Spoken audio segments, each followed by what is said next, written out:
बोलो मदमहेश्वर महादेव की जय।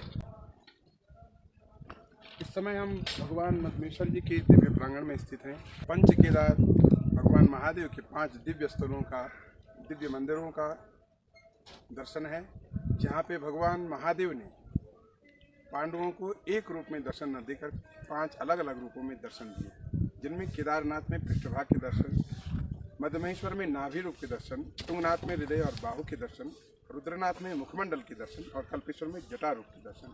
इन्हें पंच केदार कहा जाता है।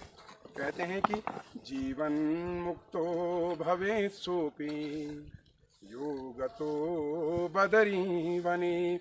वो जीवन मुक्त हो जाता है जो जीवन में एक भी बार इन पंच केदारों के दर्शन पूजन कर लेता है। इन स्थानों पे केवल आने मात्र से ही जीव जन्म और मृत्यु के बंधन से मुक्त हो जाता है। कहते हैं कि केदार शिखरम दृष्टा पुनर्जन्म न विद्यति।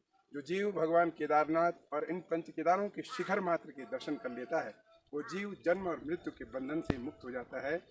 पुनरअपि मरणम पुनरअपि जननम पुनरअपि जननी जठरे शयनम। जीव का जो 84 लाख योनियों का फेरा है, इन स्थानों पे आने मात्र से वो 84 लाख योनियों का फेरा मुक्त हो जाता है और जीव भगवान शंकर की गति को प्राप्त करता है।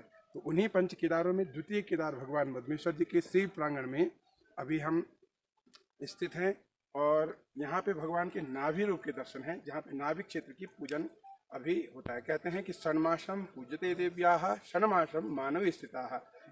इन क्षेत्रों में 6 महीने का ही मात्र मानव को पूजन का अधिकार है और बाकी 6 महीने शीतकाल में यहाँ पे भगवान के शिव के प्रमथगण नंदी भृंगी इत्यादि आकर के भगवान शिव का पूजन करते हैं और इस क्षेत्र को, इस विश्व के कल्याण के लिए एक नई ऊर्जा का संचार करते हैं। मदमहेश्वर जैसे